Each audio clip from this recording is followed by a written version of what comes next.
Yes, I was on reality TV. And no, I didn't get rich or famous. Bianca's claim to fame is Robin Roberts? I'm going to share with you my experience with being on the reality show Claim to Fame.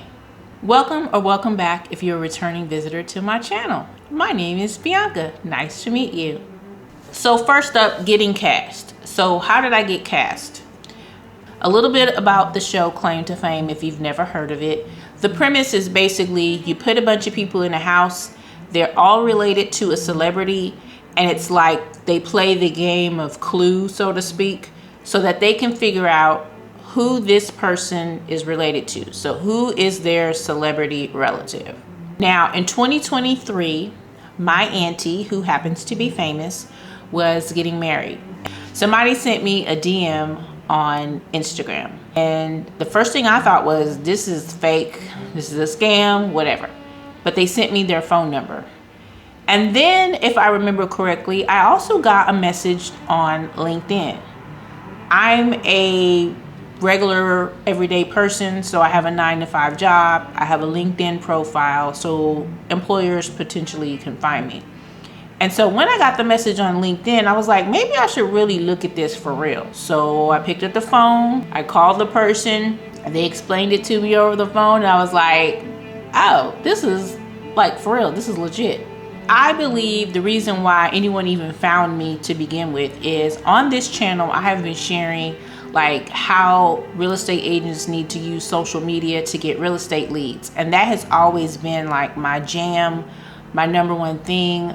I've been making content on social media for over 14 years. And it's always just been fun for me. It's been a hobby, just something that I do. Well, the benefit of being viewable, or the benefit of being someone who's seen on social media, means that people will reach out to you for opportunities. And I think the reason why I got cast, or the reason why I even came up on anybody's radar, is because I'm a frequent user of social media. And in 2023, I was at my auntie's wedding, and I took a photo of my hair, and I put a little funny speech bubble, because that's what I do, just joking around about, I wonder if anybody would notice if I got another plate or a food or something like that. Star Magazine took that photo and said that I was leaking exclusive photos to my auntie's wedding.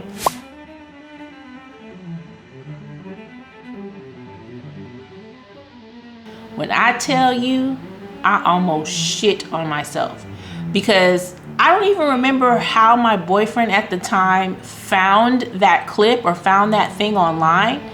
But why I almost shit on myself is because my auntie said, hey guys, like I would really appreciate it if y'all don't share anything about the wedding on social media, because I have an exclusive with People and I can't be having folks take pictures of the wedding, the venue and all that kind of stuff before People magazine, you know, does their thing, right? I'm like, I'm about to get kicked out of the family. She's gonna cuss me out, the whole thing. My boyfriend was like, look at this, you're on the internet. Sun Magazine has put down that you're leaking exclusive photos to the wedding. It was a very, very big stretch. All you could see is my 5 head. I had my hair straightened at the time, which I rarely ever do. And that was pretty much the end of it. But like the whole weekend, I was like, oh my God, oh my God, oh my God. I didn't leak any pictures of the ceremony. I didn't leak any pictures of what they look like when they were getting ready. None of that stuff I posted, but still, that scared the crap out of me. So I believe in my heart, I haven't proven this, but I believe that that little blurb that Sun Magazine had on the internet was somebody was probably just doing some research or whatever the case may be, and they were like, okay, this lady is related to Robin Roberts, and let's reach out to her and see if she would be interested in being on the show Claim to Fame. So pro tip, if you ever get a message, a DM or something like that, you're not totally sure about it, just check it out. It might lead to you being a reality TV star like moi. After someone reached out to me, asked me if I was interested in it, they suggested that I run it by my auntie and ask her, like, are you okay with this? Would it be fine for me to be on this show? And because it was produced by Kinetic but aired on ABC, that's her employer, so she also did her own research with her lawyers and everything and was like, okay, yeah, this is a legit show. And she said, if you want to be on it, I don't mind, go for it. So like in my family, of all people, when I started to share with them that I was being considered for the show, they were like, this is 100% your jam. We totally see you doing something like this. Because like I said, in real life, I've just always been on social media. I've always been like super open, very vulnerable, sharing all my ups and downs and my wins and everything on social media. So everybody was like, if there was anybody that they were going to ask or pick to be on this show, we totally see why you would be on it. So in terms of the contract and things like that, we didn't get to all of that stuff until later. The casting part of it, it wasn't really grueling, but it was super time consuming. So what I mean is, after I was like, yeah, I'm interested, go ahead and put me in the ring or put me in the hat to be chosen, I would say this was about maybe October or November of 2023. So I had to get on a Zoom call. Basically, questions were fired off at me, like just question after question. I was prompted to show my personality, that kind of thing. And I want to say that I was on a Zoom call being asked question after question, being told to repeat some of the funny, quirky things I just say like off the top of my head. And I would say that portion of it was about 2 hours. After that, I was like, okay, so like what's gonna happen next? And basically I was told that somebody would reach out to me. From there, child, I had to have a background check. I had to like do a drug test. There was like so many things. And they kept saying every time they reached back out to me that you're not guaranteed, like you're not on the show for sure. We have to go through our due diligence. They had to look through all of my social media, basically to make sure that I wasn't problematic, that I wasn't crazy, I wasn't in any legal disputes with anyone. Like that part of it, I will honestly say was the part that made me just be like, maybe I don't want to do this, because it just seemed like it was taking so long. Every time somebody called me or emailed me, I'd have to talk to somebody, answer some more questions. The middle part of it, I would say, let's just put it into timelines perspective. Somebody reached out to me October of 2023. I think it was October or November of 2023. By like February of 2024, I had just said, okay, maybe they didn't pick me. I'm not going to be on this, whatever the case may be. I was driving my boyfriend crazy. I was like, they don't want me. But in all this time, I was like, I'm going to lose 30 pounds. Like all of this stuff that I had planned to do. Child, I didn't do none of that.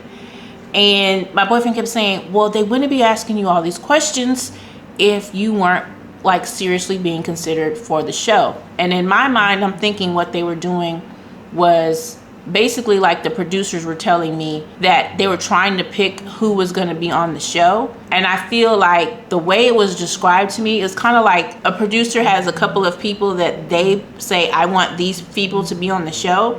And they have to like fight for you or basically tell people like, okay, you are supposed to be on the show. The person that I've picked here, I really think they should be on the show. So a lot of that was that part. But I also think they were trying to figure out whether or not the show was going to be renewed or picked up for another season. April of 2024, I had pretty much like given up, and I was like, anyway, they didn't pick me.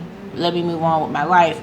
And I actually had applied for a job because at the time I wasn't working. So it would have been perfect if they had called me one day and was like, hey, you need to be here in 2 weeks. And I was like, well, I'm not working right now, so hopefully I'll get on the show. I don't know the whole thing. So I'm sitting around worrying my boyfriend to death. I'm like, I'm not gonna get on this show, whoop-de-whoop-de-woo, whatever. And it is literally like, I don't know if anyone else has described this before, but it's like when you get the call and they be like, okay, we're doing this. So it was so fast after that. We were told like 2 weeks beforehand. They were like, okay, green light, we're gonna do the show. You need to be here in 2 weeks. Does that work for you? And I was like, yeah. But at the time, I actually had a 9-to-5 job reach out to me and said that basically we're starting training on XYZ date and you need to start training on that date. And I literally told them I cannot start training because I'm going to be on a reality TV show. And I just left it at that. My boyfriend was like, if they're gonna hire you, they're gonna hire you. If they want you, they want you, and they'll just wait until you're available. So my employer said, okay, fine, we'll wait for you and you can start on this different date. So then there was that. So I hop on the plane, I fly to Los Angeles, and when I got there, the night of, we basically had to sign a bunch of paperwork. First thing they did was they had us all just look around at each other and confirm or like sign something saying that we've never seen any of these people before. For example, one of my cast members, HUD, he had already been on a reality show, and I think they were just trying to confirm with all of us that we'd never seen any of these people before. And like legitimately, I'd never seen any of those people in my life. So I was super, super nervous. There was a lot of paperwork and a lot of like stuff that legal had to read with us before we started filming. So I was getting a little bit like, can we get this over with? There's a lot of stuff that we still can't talk about that they said that, you know, we're not allowed to disclose or divulge. But overall, they let us know what our rate of pay would be and things like that. And then we were like, okay, we got all the paperwork out of the way. And then we started filming behind the scenes. We had to give up our cell phones. So we were not allowed to use the internet or anything like that. So as soon as we signed everything, we was like, okay, we're in this.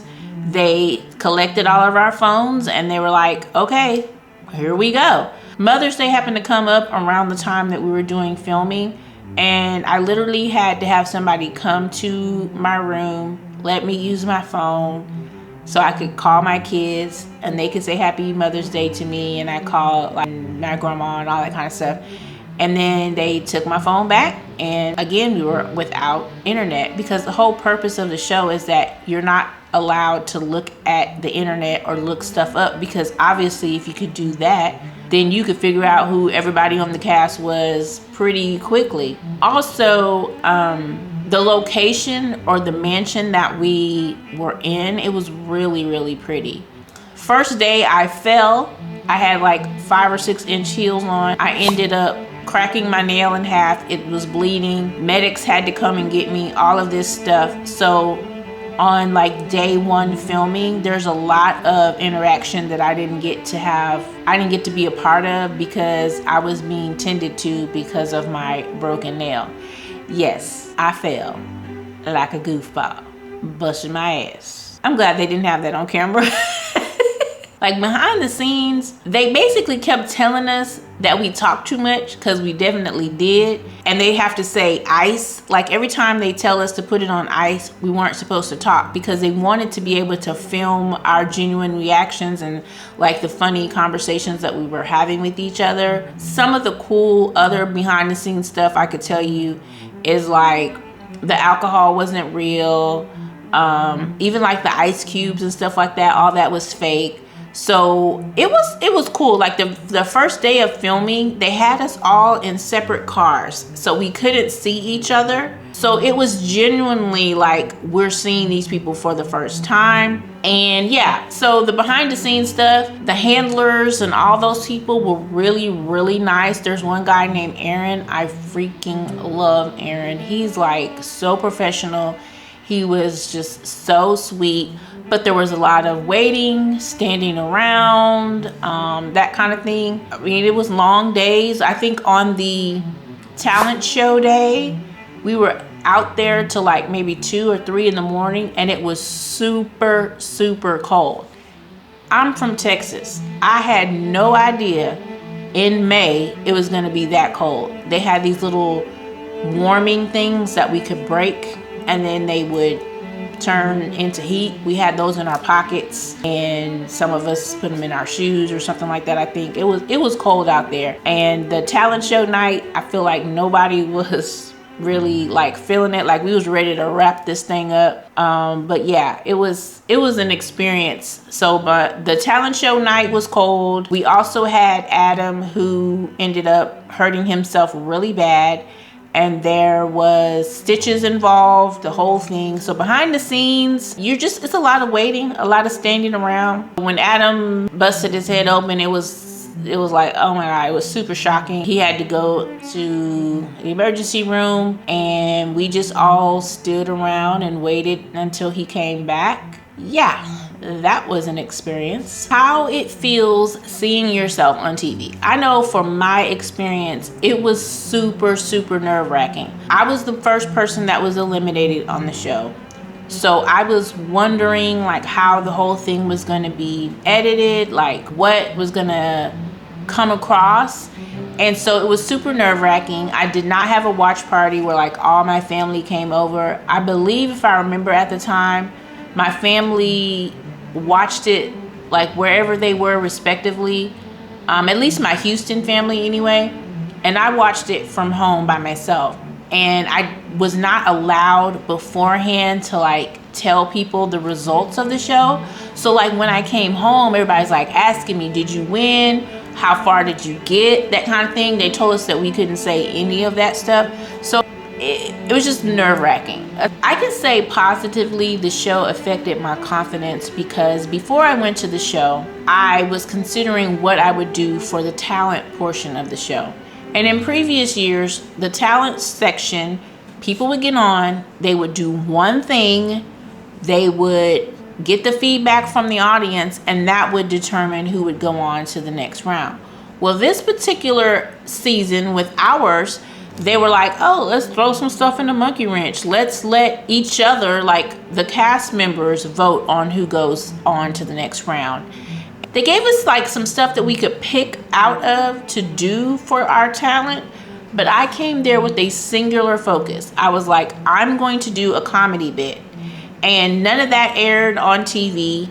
And my daughter is an aspiring actress, and she jokes around. She says, Mommy, years from now, when I become famous, I'm going to make them release the footage because I'd like to see it. My comedy set really, really was good. And I'm not saying that just because it was my comedy set. Like the people behind the scenes, the mic people, all of them were like, that was really good. The Jonas Brothers were like, that was really good. So my confidence boost really went up in terms of that little segment that nobody's ever probably going to see. And I'm super proud of myself. I basically said, if I'm gonna do it, I'm just gonna try it, because I've always been thinking about comedy. People have always told me I'm like one of the funniest people they've ever met, that kind of thing. So yeah, I'm super proud of myself for even attempting to do that in front of, like, I would say about 60 people. That I never met. I never did a comedy set before. I never did any of that kind of stuff, and definitely got a confidence boost from that. And this is this little side note, I decided to bring some stuff from show and tell, so to speak. So this was the journal that I got on Claim to Fame. It was like where you could write down the clues to figure out like who people were. And I definitely wrote in it, and I've written in it a lot since then, but this is like the little list of everybody that they gave us, so we can kind of figure out who people were. Mine says Bianca, aunt, actress, and Peabody. Gracie Lou says uncle, musician, Emmy. Mackenzie, father, singer, Tony. Jill, grandfather, actor, People's Choice Award. Shane, cousin, actor, Oscar. Miguel, grandfather, actor, Oscar. Dedrick, uncle, singer, Grammy for Best Rock Song. Danny, uncle, pro wrestler, Grammy. Adam, uncle, actor, Grammy. Naomi, cousin, singer, Young Artist Award. Hud, mom, singer, Grammy. So basically it was 2 truths and a lie. So you have to tell 2 things that are actually true and 1 thing that's a lie. So that little piece of paper was so that you can kind of figure out what lie people told. And because I'm also doing the little show and tell thing, I thought it was really cool for me to have something in terms of my home decor. So I actually got the photo of myself made here that has my 2 truths and a lie. And this photo shoot that we did for the show, that was so fun. It made me feel like I was like a real model. We went into a studio, they had music playing, they asked us what we wanted to hear. We had our little outfits on, and in terms of like the best part of it, I felt like I was really the shit. And anyway, I also got a water bottle. Everybody got a water bottle with their names on it. And while I was in LA, I bought this at a store just to commemorate the thing. And yeah, so that's my little show and tell for some of the objects that I had. It's an experience that a lot of people can't say, hey, I was on a reality show. And it was really like the highlight of my 2024. At the time of this recording, it's August the 11th of 2025. So about a year ago, the show had aired, and I believe it had just wrapped up by about this time. If you think a reality show is going to make you rich and famous, most likely that will not happen. I did go ahead and create a little side channel that I was considering vlogging on that channel. I still will probably do vlogs over on that channel. It's called Bianca Roberts TV. I'm going to be getting back to that content, but there's some more things that I want to do on this channel, so stay tuned for that. Comment below your favorite reality shows, or let me know, did you see Claim to Fame? Did you see me on it? Like I was telling to some people, I do come back at the finale, so a lot of my family was like, man, forget this show. After they saw I got eliminated, they didn't think I was going to come back. It was or is available for streaming on Hulu, but I think Hulu is about to be shut down pretty soon. So that's it. See you next time.